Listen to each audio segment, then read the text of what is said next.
जय श्री कृष्ण दोस्तों, माताओं बहनों, आइए सुनते हैं वट सावित्री व्रत कथा। आपसे निवेदन है वीडियो को लाइक, चैनल को सब्सक्राइब जरूर कीजिए, क्योंकि इस चैनल पर ज्योतिष उपाय, तंत्र मंत्र, टोटके, व्रत कथाएं आदि बराबर प्रसारित की जाती हैं। दोस्तों, माताओं बहनों, भद्र देश के राजा थे जिनका नाम अश्वपति था। भद्र देश के राजा अश्वपति के कोई संतान नहीं थी। उन्होंने संतान प्राप्ति के लिए मंत्रोच्चारण के साथ प्रतिदिन 1,00,000 आहुतियां देनी शुरू कर दी। 18 वर्षों तक यह क्रम जारी रखा। इसके बाद सावित्री देवी ने प्रकट होकर वर दिया कि राजन, तुझे एक तेजस्वी कन्या पैदा होगी। सावित्री देवी की कृपा से जन्म लेने के कारण से कन्या का नाम सावित्री रखा गया। कन्या बड़ी होकर बेहद रूपवान हुई। योग्य वर न मिलने की वजह से सावित्री के पिता दुखी होने लगे, दुखी रहने लगे। उन्होंने कन्या को स्वयं वर तलाशने के लिए भेजा। सावित्री तपोवन में भटकने लगी। वहां साल्व देश के राजा धुमतसेन रहते थे। क्योंकि उनका राज्य किसी ने छीन लिया था, उनके पुत्र सत्यवान को देखकर सावित्री ने पति के रूप में उनका वरण किया। ऋषि राज नारद को जब यह बात पता चली तो वह राजा अश्वपति के पास पहुंचे और कहा कि हे राजन, यह क्या कर रहे हो? आप सत्यवान गुणवान हैं, धर्मात्मा हैं और बलवान भी हैं, पर उसकी आयु बहुत छोटी है, वह अल्पायु है। 1 वर्ष के बाद ही उसकी मृत्यु हो जाएगी। ऋषि राज नारद की यह बात सुनकर राजा अश्वपति घोर चिंता में डूब गए।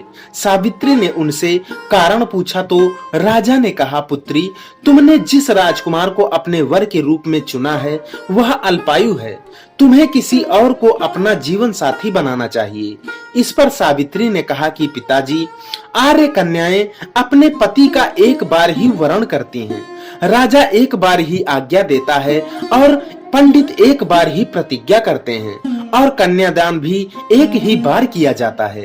सावित्री हट करने लगी और बोली, मैं सत्यवान से ही विवाह करूंगी। राजा अश्वपति ने सावित्री का विवाह सत्यवान से कर दिया। सावित्री अपने ससुराल पहुंचते ही सास ससुर की सेवा में जुट गई और वह निरंतर उनकी सेवा करने लगी। समय बीतता चला गया। नारद मुनि ने सावित्री को पहले ही सत्यवान की मृत्यु के दिन के बारे में बता दिया था। वह दिन जैसे जैसे करीब आने लगा, सावित्री अधीर होने लगी। उन्होंने 3 दिन पहले से ही उपवास शुरू कर दिया। नारद मुनि द्वारा कथित निश्चित तिथि पर पितरों का पूजन किया। हर दिन की तरह सत्यवान उस दिन भी लकड़ी काटने जंगल में गए, साथ में सावित्री भी गई। जंगल में पहुंचकर सत्यवान लकड़ी काटने के लिए पेड़ पर चढ़ गए। तभी उनके सिर में तेज दर्द होने लगा। दर्द से व्याकुल सत्यवान पेड़ से नीचे उतर गए। सावित्री अपना भविष्य समझ गई। सत्यवान के सिर को गोद में रखकर सावित्री सत्यवान का सिर सहलाने लगी। तभी वहां यमराज आते दिखे। यमराज अपने साथ सत्यवान को ले जाने लगे। सावित्री भी उनके पीछे पीछे चल पड़ी। यमराज ने सावित्री को समझाने की बहुत कोशिश की, यही विधि का विधान है, लेकिन सावित्री नहीं मानी। सावित्री की निष्ठा और पति परायण को देखकर यमराज ने सावित्री से कहा कि हे देवी, तुम धन्य हो, तुम मुझसे कोई भी वरदान मांग लो।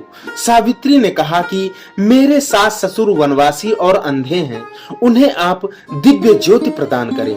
यमराज ने कहा, ऐसा ही होगा, जाओ, अब लौट जाओ। लेकिन सावित्री अपने पति सत्यवान के पीछे पीछे चलती रही। यमराज ने कहा, देवी तुम वापस जाओ। सावित्री ने कहा, भगवान, मुझे अपने पति देव के पीछे पीछे चलने में कोई परेशानी नहीं है। पति के पीछे चलना मेरा कर्तव्य है। यह सुनकर उन्होंने फिर से उसे एक और वर मांगने के लिए कहा।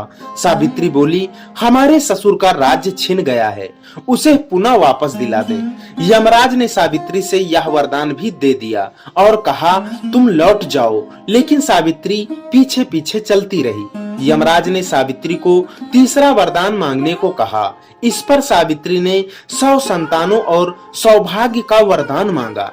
यमराज ने इसका वरदान भी सावित्री को दे दिया। सावित्री ने यमराज से कहा कि प्रभु, मैं एक पतिव्रता पत्नी हूँ और आपने मुझे पुत्रवधी होने का आशीर्वाद दिया है।